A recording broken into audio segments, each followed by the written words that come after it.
Baiklah, perkenalkan nama saya Wahyu Rintorogowo dengan NIM C2B021305. Di sini saya akan mempresentasikan judul TA yang telah saya buat dengan judul optimalisasi sistem pertanahan untuk tower SUTT di wilayah kerja GIS 150 kV Pudak Payung, studi komprehensif pada keselamatan listrik dan peningkatan kinerja.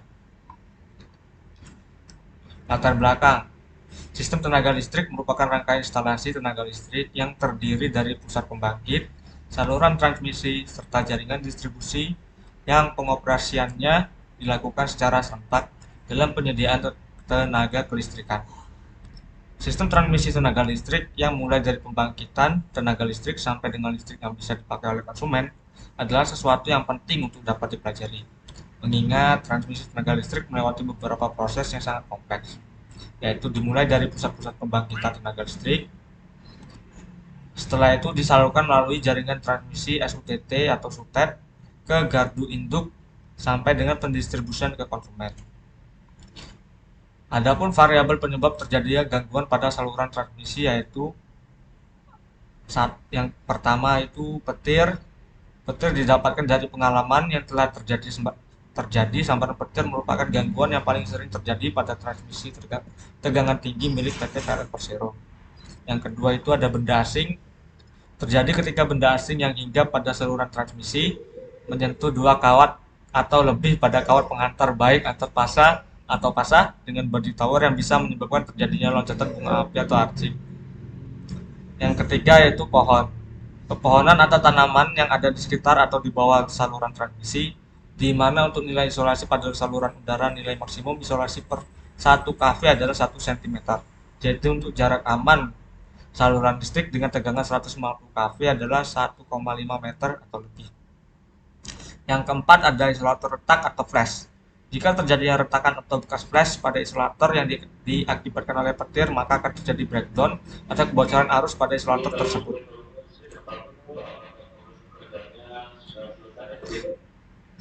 Perumusan masalah.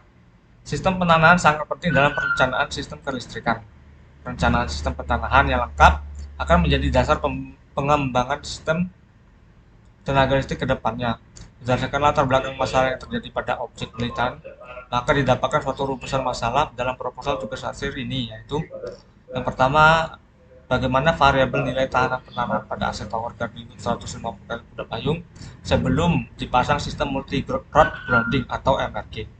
Yang kedua, apakah penggunaan sistem penanahan multi rod grounding atau MRG sudah baik untuk aset tower yang dimiliki oleh PT PLN? Yang ketiga, usulan perbaikan nilai pertanahan yang seperti apa apabila ditemukan hasil pengukuran yang tidak sesuai standar PT PLN. Tujuan penelitian. Adapun tujuan dari pengambilan judul proposal tugas akhir ini yaitu mengidentifikasi kelayakan sistem penanahan yang ada pada aset tower gardu induk 150 kV Pudak Payung, serta merencanakan usulan perbaikan untuk meningkatkan kelayakan pertanahan yang ada pada aset tower gardu induk 150 kV Pudak Payung. Batasan masalah. Di dalam pembuatan proposal tugas hari ini, permasalahan analisa pengukuran tahanan pertanahan pada aset tower gardu induk 150 kV Pudak Payung adalah pengambilan data yang masih terbatas. Mungkin proposal tugas akhir ini bisa dilanjutkan menjadi tugas akhir atau laporan kerja praktik untuk menunjang pendidikan yang saat ini sedang ditempuh. Manfaat penelitian. Penelitian yang akan dilaksanakan ini sekiranya dapat memberikan tambahan informasi mengenai hasil uji tahanan pertanahan antara penggunaan grounding biasa dengan sistem penanahan yang menggunakan multi rod grounding atau MRG. Setelah melakukan telaah terhadap beberapa penelitian, ada beberapa yang memiliki keterkaitan dengan penelitian yang sedang dilakukan. Penelitian yang pertama yang berhasil peneliti temukan adalah penelitian yang dilakukan oleh Dedi Pranatali tahun 2022 yang berjudul Analisa Kelayakan Pertanahan Tower Saluran Udara Tegangan Tinggi SUTT 150 kV Jelok Beringin menggunakan metode komparasi. Landasan teori.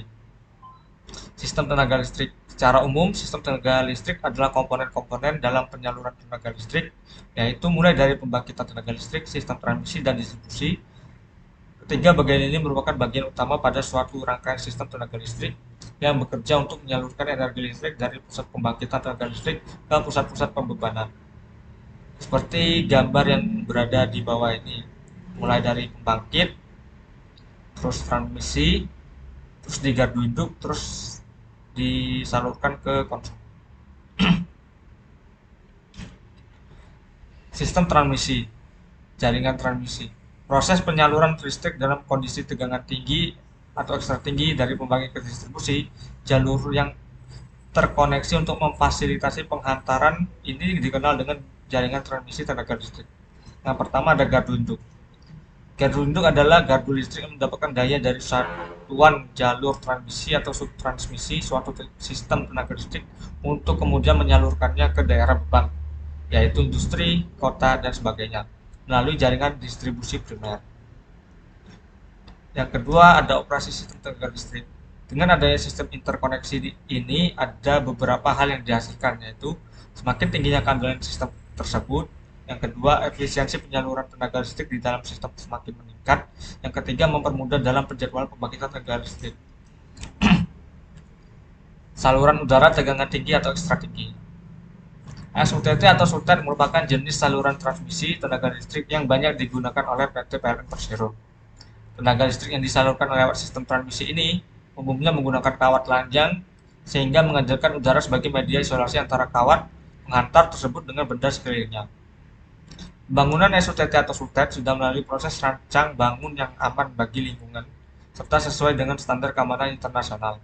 Di antaranya ketinggian kawat penghantar, penampang kawat penghantar, daya isolasi, medan listrik, dan medan magnet, serta desis corona.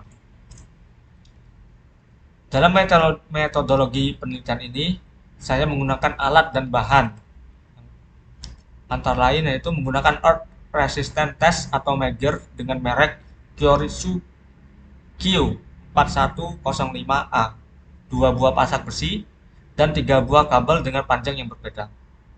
Dapat dilihat seperti gambar yang ada di bawah ini. Waktu penelitian. Penelitian ini sebenarnya dilakukan sepanjang tahun 2023 karena tiap tahun PT PLN Persero selalu melakukan pengambilan data tahanan-pentanahan untuk aset tower yang dimiliki oleh setiap gardu induk. Untuk gardu induk 150 kV Pudak Payung sendiri memiliki total aset tower sebanyak 136 tower, di mana untuk penghantar Pudak Payung Ungaran memiliki jumlah aset tower sebanyak 48 buah tower. Tempat penelitian. Pengambilan objek penelitian pada saluran udara tegangan tinggi ini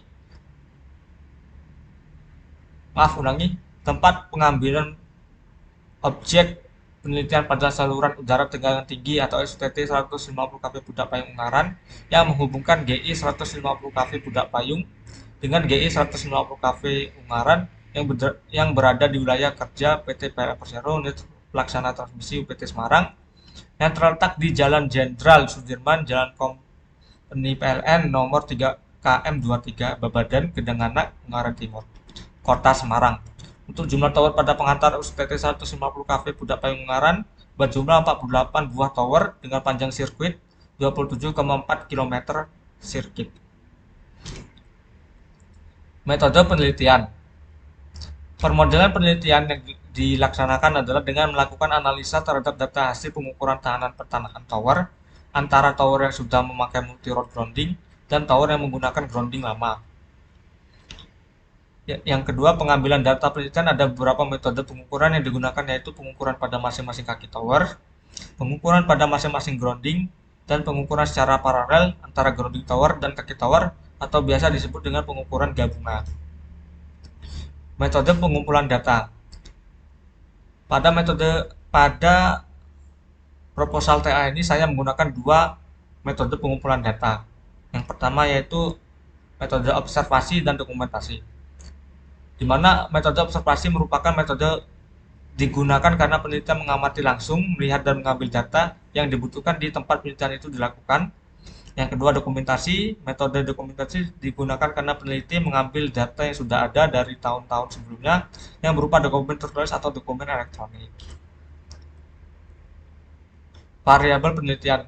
Menurut Sugiarto tahun 2017, variabel penelitian adalah karakter yang dapat diobservasi dari unit amatan yang merupakan suatu pengenal atau atribut dari sekelompok objek.